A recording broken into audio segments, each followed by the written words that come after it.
ino wasatanire koma abusa valeki sabato anga koma kwa somba bali amene onde mtumiki wa Mulungu ali kuvutikira Yehova masewera uvutika sichoncho ayi sidabwera isi kamba ka uchimo nyimbo zokondovera zakina mkasa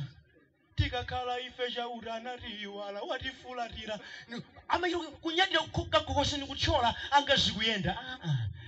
akamapemphera Yehova ife nyongolotsi fumbi ampemvu ife ayi sizona kuvutika suzimu koma zotsatira za matemberero sizofunika kunyadira amen malomo kulabulangera mafunda neri urayi ine kanjoya kumwamba zakukanika padziko pampano sikulilipira kumwamba mochita kuthawa ayi tikadalitsika padziko nthawi ikakwana tidzipita haleluya sili kuthawa kalikonse ayi Yehova ndiye musa watu ife tilibe kusowa